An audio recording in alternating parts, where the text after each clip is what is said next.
예, 서울 영동교회가 벌써 반세기의 역사를 갖게 되어서 참 감기가 무량합니다. 50년 전에 여기 개척교회를 시작할 때 김경래 장로님이 저한테 와가지고 당신은 신학은 공부했는데 생활비는 대학에서 대줄 테니까 개척교회 하기에 딱 적합하다. 그러니까 설교를 좀 해달라. 그렇게 부탁을 했어요. 저는 또 신학을 공짜로 공부를 했기 때문에 조금 빚진 마음도 있어가지고 네, 6개월만 하겠습니다. 그리고 시작을 했는데 놓아주질 않아서 10년 이상 그 설교를 맡아서 하게 됐습니다. 그동안 이렇게 하나님께서 은혜를 베푸셔서 한 번도 큰 사고 없이 참 어려움 없이 50년을 지내게 된 것에 대해서 진심으로 감사드리고 또 우리 한국교회, 우리 서울 영동교회가 상당히 중요한 역할을 했다고 저는 믿습니다. 소위 영동교회답다 하는 소리를 여러 번 들었습니다. 정말 감사하게 생각합니다. 오늘은 또 장애인 주일로 지킨다 하니까 이 장애인 사역에 대해서 우리 영동교회가 어떤 일을 했는가를 잠깐만 말씀드리겠습니다. 1986년에 그러니까 지금부터 40년 전이죠. 미랄복지법인의 총무랄까요? 지금은 대표로 있습니다만 전체 책임을 지고 있는 정형석 그때 전도사죠. 가 저한테 와서 장애인 아동을 위한 주일학교를 시작하자. 그래 제안을 했어요. 제가 그때 미랄복지법인의 이사장을 맡아 있었기 때문에 저한테 제안하는 게 아주 쉽다고 생각을 했는지 그렇게 했습니다. 그 참 좋은 생각이다. 그렇게 해가지고 시작한 것이 오늘 우리 교회 주일학교 말하자면 사랑부의 시작이었습니다. 그때 그것이 나중에 알아보니까 서울시에서 세 번째였다고 그래요. 한 교회는 영등포 어느 교회인데 거기는 어떻게 시작했는지는 모르겠고 하나는 여기서 가까운 소망교회가 우리보다 2년 전에 사랑부를 시작을 했어요. 그런데 거기는 성도들의 가정에 즉 장애 아동을 가진 부모들이 교회 제안을 해가지고 그렇게 시작을 했다고 그럽니다. 그런데 우리 서울 영동교회는 그런 제안이 있어서가 아니고 우리가 생각하기에 그건 참 옳다. 그렇게 해가지고 시작을 했는데 전국에서 그래도 세 번째로 이 사랑부를 시작했고 서울 영동교회가 분립 개척한 한영교회 지금은 빛소금교회로 합니다만 거기서도 사랑부가 설치되었고 또 그 교회에서 분립 개척한 지금 다니엘 새시대 교회도 사랑부가 설치되어 있고 물론 우리 박은조 목사님이 세가하던 그 샘불교회도 사랑부가 설치되어 있습니다. 지금 전국에 약 500개 정도의 사랑부가 있다고 그런 말을 들었는데 어떤 분은 또 이 한국교회 전체에서 장애인 부서를 둔 교회는 전체의 0.5%밖에 되지 않는다. 근데 이건 조금 통계적으로는 옳지 않은 것 같긴 한데요. 저건 한 1, 2%밖에 되지 않는 것 같습니다. 그런 점에서 우리 서울 영동교회가 선구자 역할을 한 것이 아닌가 그렇게 해서 매우 감사하게 생각합니다. 우리 뒤에 건축관이 시작이 되기 전에 여기 남자 화장실 그 자리에 옛날에는 장애인을 위한 승강기 엘리베이터가 설치되어 있었습니다.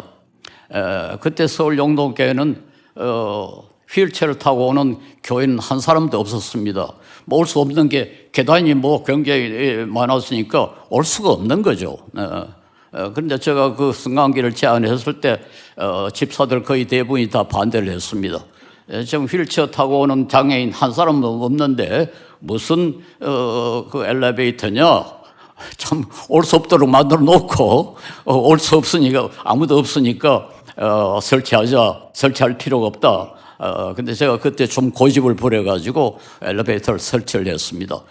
그때는 꽤 돈이 많이 들었죠. 사실은 그 예배당을 지을 때 그렇게 했어야 되는 건데 그때는 그런 생각을 못 했어요. 제가 이화여자대학에 가니까 그때 이미 경사로가 설치되어 있었던 것을 봤습니다. 옛날에 일제시대 그때 지은 대학의 건물에 경사로가 설치되어 있다는 사실에 제가 상당히 감동을 받았는데도 불구하고 그건 깜빡 잊어버리고 예배당 지을 때 그 제안을 하지를 못했어요. 그러나 나중에 아무래도 좀 엘리베이터가 있어야 되겠다고 그랬는데 결국 상당히 그때는 뭐 돈이 많이 들었어요. 들어가지고 승강기를 설치를 했는데 한 사람도 휠체어 탄 사람이 오지를 않았어요. 이거 완전한 낭비였죠. 그러나 저는 그 결코 제가 참 지독하게 아끼는 사람 아닙니까? 뭐 저는 지금 어제 좀 머리도 우리 집 사람이 깎아줬습니다. 40년 동안 집에서 이발을 하는 정도로 제가 좀 돈을 아끼는 사람이고 교회 돈도 마찬가지입니다. 그런데도 불구하고 저는 그 돈은 결코 낭비가 아니었다. 저는 아주 자랑스럽게 생각합니다. 그것이 바로 서울 영동교회다운 그런 낭비가 아니었는가 그렇게 생각하고 여러분도 그렇게 해 주시기를 바랍니다. 그리고 사랑부가 설치된 뒤에 우리 교회 가장 신실하고 열심히 있는 분들이 모두 사랑부에 가서 봉사를 하게 되니까 주일학교에 다른 부장들이 좀 불평을 했어요. 아니 좀 제대로 열심히 하는 사람은 다 사랑부에 가버리고 우리 부에는 아버지 일할 사람이 없다고 그렇게 불평했다는 소리를 나중에 들었습니다. 뭐 제가 그때는 이미 다른 교회 우리가 분립개척한 교회 출석했으니까 직접은 모릅니다만 어쨌든 참 감사한 일이죠. 이렇게 모두 사랑부에 와서 열심히 봉사하겠다는 거 얼마나 멋집니까? 지금도 그렇기를 바랍니다. 저도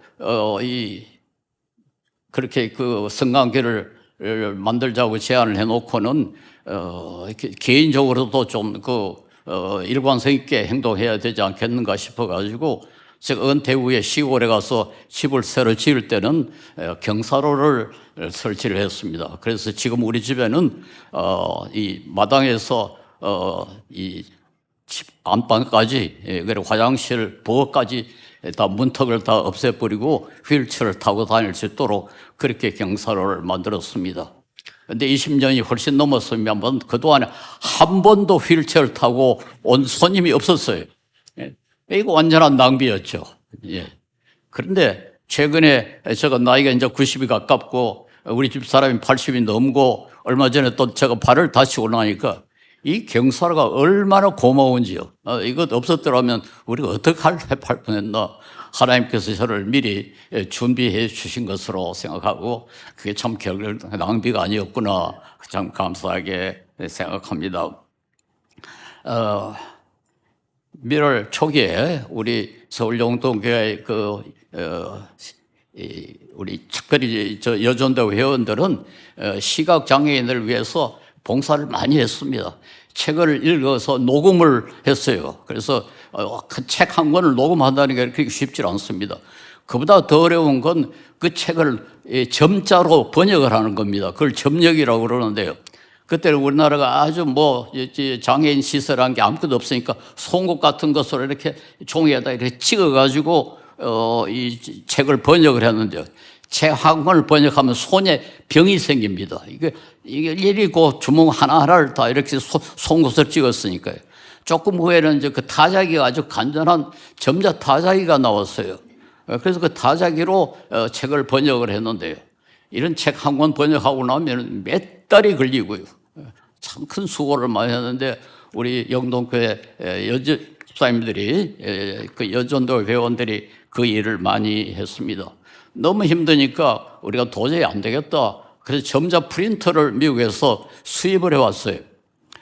미국에는 그 점자 프린터라는 게 있다는 걸 알고 우리나라에 처음으로 그걸 수입을 했습니다. 그런데 그게 장애인 용품으로 우리 정부에 등록이 되어 있질 않아요. 우리나라에 그런 게 있어 본 일이 없으니까.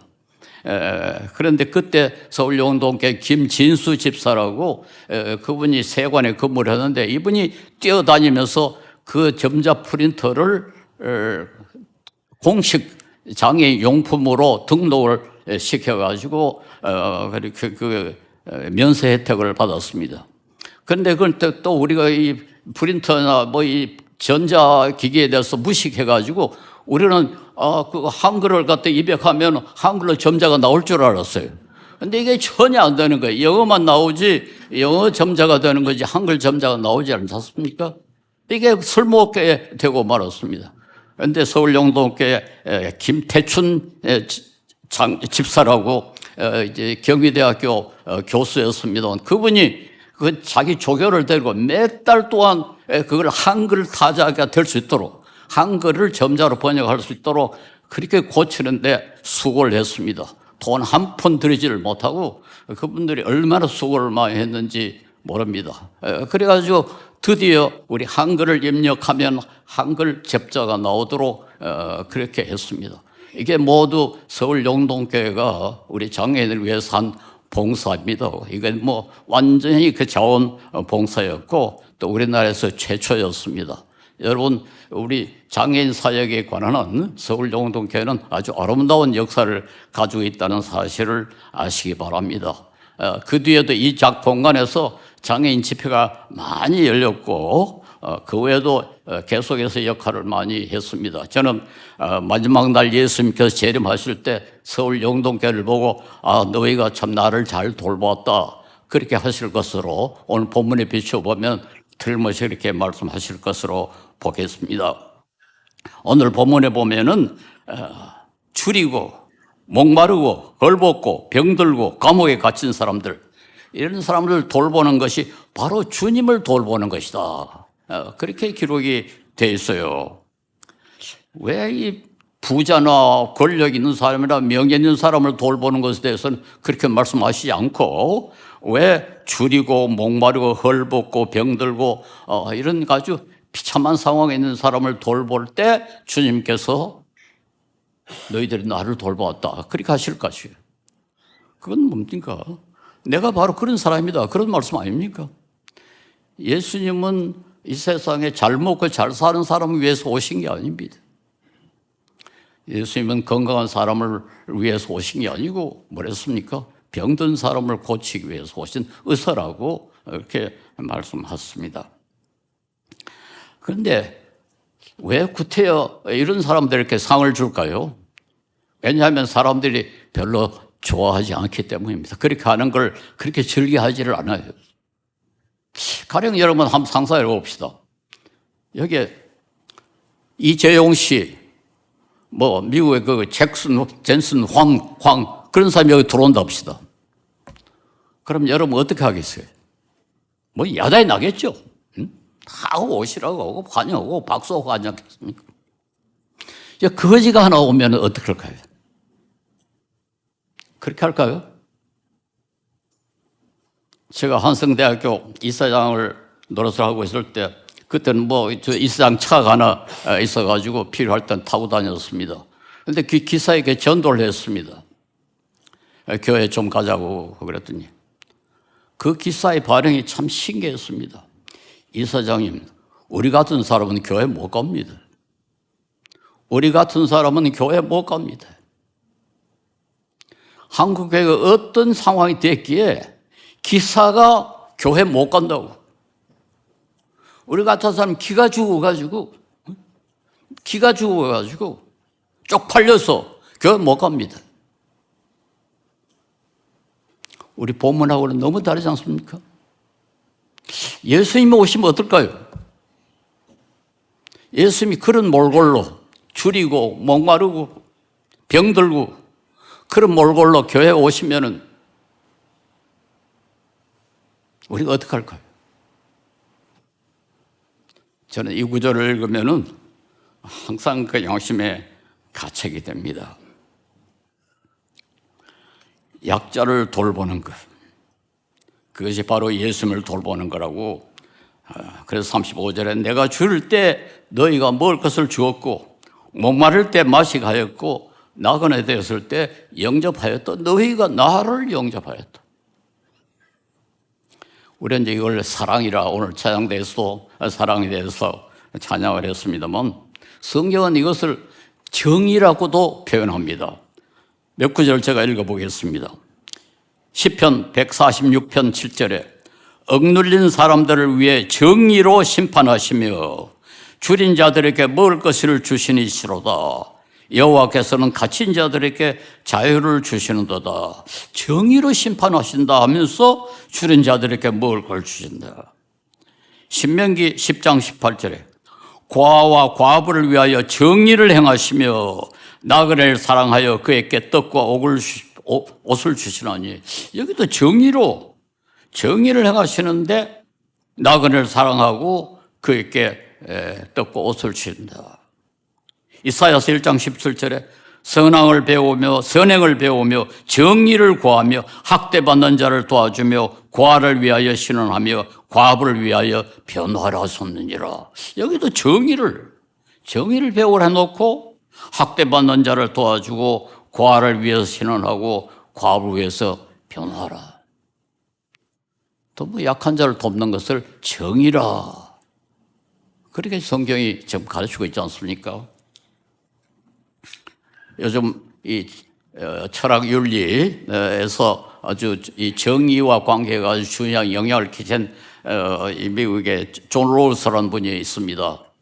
현대 우리 제가 이 철학을 공부해서 자꾸 철학 이야기를 해서 죄송합니다만은 어쨌든 이 철학 윤리에 있어서 정의는 상당히 중요한 자리를 차지하고 있는데 현대 정의론에 많은 영향을 끼친 사람이 하버드의 존 롤스 교수인데요.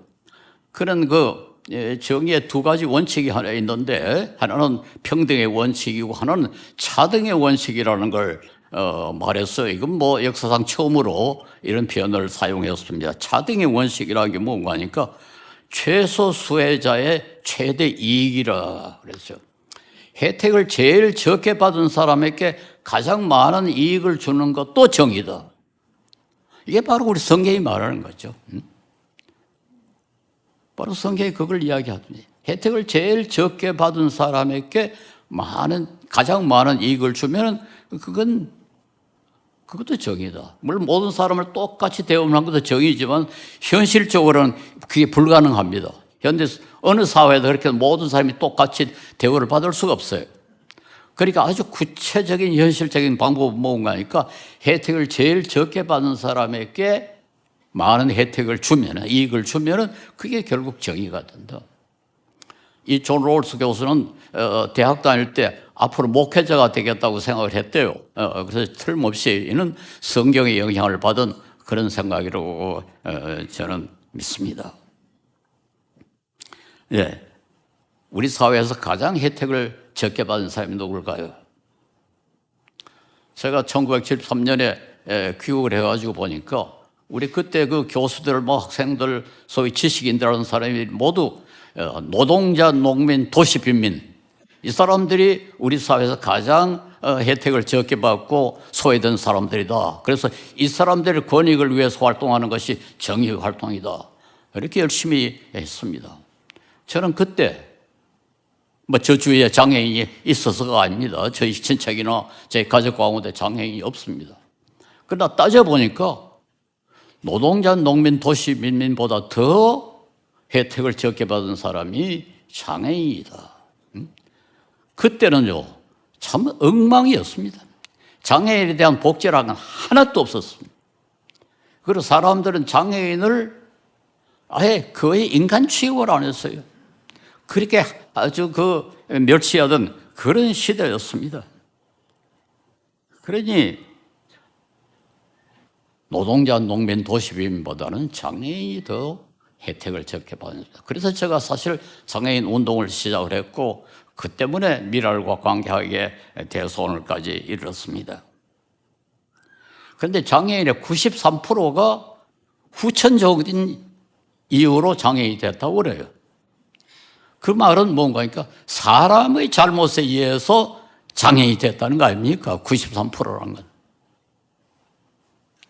우리 기독교계 유명한 문필가 C.S. 루이스도 그 고통의 문제라는 책에 보면은 인간이 당하는 고통의 5분의 4는 다른 사람이 가한다 그래요. 옛날엔 자연이 우리에게 고통을 가했습니다. 그러나 이제는 사람이 사람에게 고통을 가한 5분의 4가 다른 사람에 의해서 고통이 이루어진다. 장애인도 마찬가지입니다. 그렇다면은 장애인에 대해서 누가 책임을 져야 되겠습니까? 사람이 책임을 져야죠. 사람이 사람에게 고통을 주었으면 사람이 책임을 내야죠. 저는 이것이 바로 예수님이 말씀하신 거라고 생각합니다. 우리 그리스도인들이 책임을 져야 되는데 과연 우리 그리스도인이 이런 책임을 지고 있는가 한번 긍정적으로 생각을 해봐야 되지 않는가 그렇게 생각합니다. 우리가 이웃에게 사랑을 베푸는 방법은 윤리학에서는 이제 두 가지로 이야기합니다. 하나는 비악행위라고 합니다. 나쁜 짓을 안 하는 거. 살인하지 마라, 간음하지 마라, 도둑질하지 마라. 나쁜 짓 안 하는 거죠. 그게 비악행위죠. 비악행위 우선 우리의 의무입니다. 도덕적 의무입니다. 그런데 또 성경은 그리고 윤리학에서는 그것과 더불어 또 필요한 것이 선행이라고 그럽니다. 선행.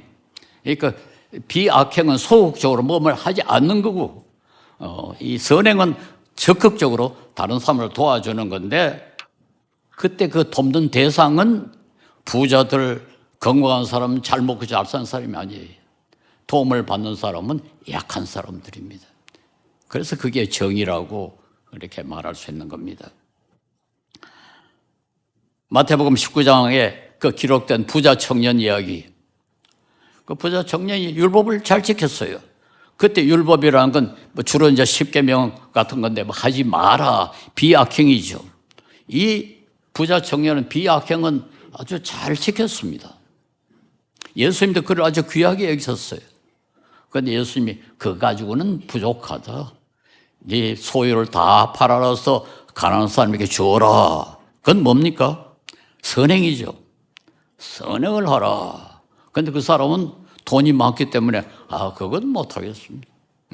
그건 못하겠습니다. 내가 나쁜 짓은 안 하겠는데 그러나 소유를 다 팔아서 가난한 사람에게 준다. 이건 난 좀 못하겠다. 떠나가 버렸어요. 그런데 우리가 사실은 이 선행을 생각을 해봅시다. 우리가 그 다른 사람에게 선행을 할 때 어떤 대상이냐에 따라서 똑같은 선행이라도 가치가 달라집니다. 가령 부자에게 10,000원은 그 돈도 아닙니다. 돈도 아닙니다. 그러나 굶는 사람에게 10,000원은 큰 돈입니다. 이 스웨덴이나 핀란드나 스위스에서는 재산 비례 벌금제라는 게 있어요. 교통법 같은 거 위반했을 때 부자가 위반하면 엄청나게 벌금을 많이 받아요. 많이 받아요. 그리고 가난한 사람이 같은 잘못을 저지르는 벌금이 좀 작아요. 왜 그렇습니까? 부자에게는 큰 돈이 아니고 그러니까 벌금이라는 건 조금 그래도 고통을 느껴야 되는데 부자에게는 많은 것 같은 건 돈도 아니니까 그 사람에게는 한 10만 원, 100만 원 그렇게 벌금을 때리고 가난한 사람에게는 적게 벌금을 줍니다. 그 말이 되죠. 그래서 여러분 우리가 선한 행위를 하려면은 가난한 사람에게, 약한 사람에게 해야 가치가 높아집니다. 제가 얼마 전에 몇십 년이 됐습니다만 말라위에 2천만 원을 무슨 경우가 있어 보냈습니다. 그때 거기서 수고하시는 고 김수지 교수라고 아주 뛰어난 참 훌륭한 분입니다. 이 대학 총장까지 하셨는데 말라위에 가가지고 간호학교를 세워서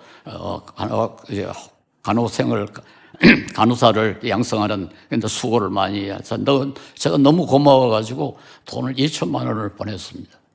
그런데 이 양반이 그것을 건물을 졌어요. 180평짜리 건물을 졌습니다. 2천만 원 가지고 180평. 우리나라에서는 서울에는 한 평도 못 사죠. 똑같은 돈인데. 그 건물에서 장애인들이 마스크를 만들어가요. 지난번 그 코로나가 유행할 때 그 마스크를 팔아서 우리 돈으로 1억 원 수익을 올렸습니다. 2천만 원 가지고.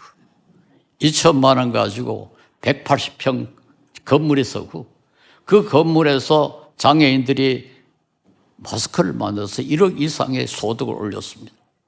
그 2천만 원이 보통 2천만 원이죠. 그래서 저는 이제는 돈만 생기면은 그 가난한 나라에 보냅니다. 우리나라에서는 그건 뭐 별거 아니니까 별 효과를 거둘지를 못하니까. 예. 우리, 이 길에 바로 성경이 원하는 정의라고 저는 믿습니다. 선행으로 구원받는 건 아닙니다. 우리 기훈실이 무슨 윤리를 강조한다 해가지고 그렇게 오해를 받는데요. 우리는 선행을 하고 도덕적으로 살아야 구원받는다 그렇게 주장하지 않습니다. 구원은 오직 예수 그리스도의 공로로 믿음으로 받습니다. 그러나 구원받은 사람은 선행을 해야 됩니다. 구원받은 사람. 웨스트민스터 소열의 문답에 그 유명한 구절이 있죠. 제1문. 아주 유명한 질문입니다. 사람의 제일 되는 목적이 무엇입니까? 뭐라고 되어 있습니까? 구원받는다고 되어 있질 않아요. 사람의 제일 되는 목적은 하나님을 영화롭게 하고 하나님을 즐거워하는 것이다. 우리 기독교는 자기 중심이 아니에요. 내 구원받는 게 기독교의 핵심이 아닙니다. 그건 종교입니다. 기독교는 그런 종교가 아니에요. 기독교는 하나님 중심의 종교입니다. 하나님의 영광, 하나님의 기뻐하시는 것. 그래서 그게 사람의 제일 되는 목적은 하나님을 영화롭게 하고 영원히 그를 즐거워하는 것이다. 그렇게 되어 있습니다. 그런데 마태복음 5장 16절에 예수님 말씀하시기를 이같이 너희 빛이 사람 앞에 비치게 하여 너희 착한 행실을 보고 착한 행실? 그게 선행 아닙니까? 하늘에 계신 너희 아버지께 영광을 돌리게 하라. 우리의 선행은 하나님께 영광을 돌린다. 베드로전서 2장 12절에 너희가 이방인 중에서 행실을 선하게 가져 너희를 악행한다고 비방하는 자들로 하여금 너희 선한 일을 보고 오시는 날에 하나님께 영광을 돌리게 하려 합니다. 우리가 선행을 하면은 하나님이 기뻐하실 뿐만 아니라 이방인들도 그걸 보고 이방인들도 하나님께 영광을 돌린다. 우리 하나님은 단순히 우리만 하나님을 찬양하고 하나님 영광 돌리는 것 그것으로 만족하시지 않습니다. 궁극적으로 모든 사람들이 하나님께 영광을 돌리게 해야 되는데 그렇게 하려면 어떻게 해야 되느냐? 선행을 하라. 선행을 하라. 예. 그래서 우리가 하나님께 영광을 돌리게 하는 방법, 즉 선행인데 선행이라는 게 결국은 고통을 가장 많이 받는 사람의 고통을 줄여주고 고통을 없애주고 그게 아니겠습니까? 우리 사회에 자기의 잘못과 관계없이 불리한 위치에 있는 사람들, 많은 사람들이 자기의 잘못 때문에 고통을 당하는 경우가 있습니다. 그러나 장애인들 93%가 후천적이라면 그중에 상당 부분은 자기의 잘못과 관계없이 장애가 잃게 됐단 말이에요. 억울하죠. 그리고 참 고통스럽습니다. 제가 발을 다시 보니까 아주 간단한 상처인데도 그렇게 불편한데요. 장애인들은 얼마나 불편하겠습니까? 그러나 우리 한국 사회의 그 장애인에 대한 그 의식 수준은 아주 후진국입니다. 미국의 펜실베니아 주지사도 거쳤고 레이건 대통령 밑에서 법무부 장관까지 한 그 딕 톤버그라는 사람이 있습니다. 톤버그라는 분이 있는데요. 이분이 그 미국 장애인들을 위한 복지 정책을 입안하는데 아주 큰 공헌을 했습니다. 여러 가지 그 정부 정책으로 장애인들을 돌보게 만들어가지고 미국이 그 복지에 있어서는 좀 유럽보다 뒤떨어진다고 하지만 장애인 복지에 관한 세계 어느 나라도 미국을 따라갈 수가 없습니다. 청각장애인은 강의를 대신 노트해 줄 수 있는 조교를 요청할 권리가 있어요. 그때 어떤 학생이 청각장애인이 대학생이 대학에 들어가면 대학 보고 나한테 조교를 하나 붙여라. 그럼 대학이 의무적으로 조교를 붙여줘야 됩니다. 그리고 그 조교가 강의를 대신 받아가지고 노트 해가지고 그래 해야 됩니다. 그 정도의 복지가 만들어졌는데 여기에 크게 공헌한 사람이 폰 볼거라는 분입니다. 그런데 이분이 그 부인이 교통사고를 당해가지고 일찍이 죽고 다시 재혼을 했는데 그 재혼한 부인이 전처가 낳은 아기, 걔가 또 발달 장애를 가지고 있는 아기예요. 그 아기를 돌보기 위해서 이 둘째 부인은 하버드 대학 출신이라고 그러는데 하여튼 고등학교 교사를 하다가 사표를 하고 아기 돌보기 위해서 전처의 장애인 아기 돌보기 위해서 직장을 사표를 내고 그 아기를 돌보았습니다. 제가 그분을 두 번이나 만났는데요. 한 번 한국에 방문했을 때 만났고 한 번은 미국에 가서 만났습니다만 그분이 그런 이야기를 해요. 그 아기를 안고 교회에 가니까 교인들이 건강한 아이한테는 와서 쓰다듬어 주고 뭐 예쁘다고 그러고 그런데 장애인 아이에게는 전혀 관심을 안 쓰더라. 응? 그래서 자기가 너무 거기에 화가 나가지고 지금 장애인과 함께 예배를 드리자 그런 캠페인을 하고 있어요. 그래서 제가 좀 워싱턴에 갈 기회가 있어서 그 사무실에 가봤습니다. 그 사무실이 있어요. 장애인과 함께 예배를 드리자. 얼마 전에 우리나라 그 강서구에 어디 장애인 학교를 세우려고 하니까 주민들이 반대를 했는데요. 장애인 학부모들이 주민들 앞에서 무릎을 꿇고 예걸 했습니다. 저는 그 기사를 보고 얼마나 창피했는지. 이게 만약에 외국에 알려지면은 이건 완전 야만인이다. 이건 완전 야만인이다. 그러지 않겠는가? 근데 한국 교회는 좀 다를까요?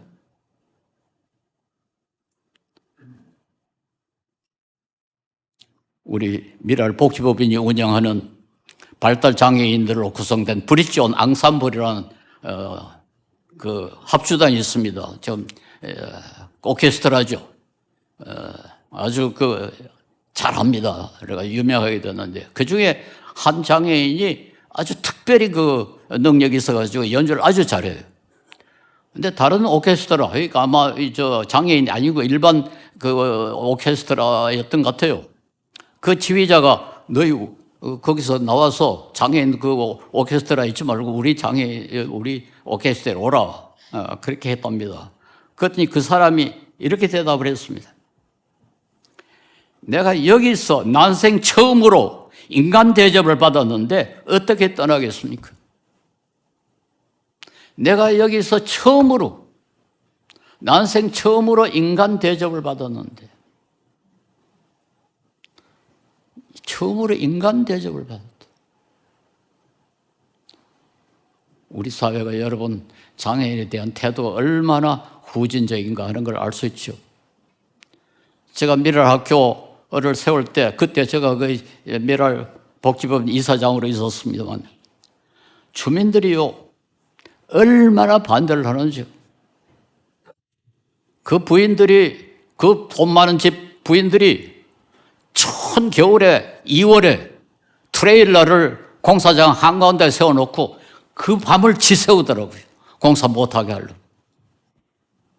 그리고는 때를 지어서 저희 연구실에 내가 몇 번이나 찾아왔는데요. 얼마나 심한 저주를 하고 욕을 하는지요. 제가 그 말을 아직까지 우리 사람에게도 말을 못했어요. 그 저주가 얼마나 심한지. 아무에게도 내용을 하지 못했어요. 지독합니다. 지독해. 지금은 좀 달라졌겠죠.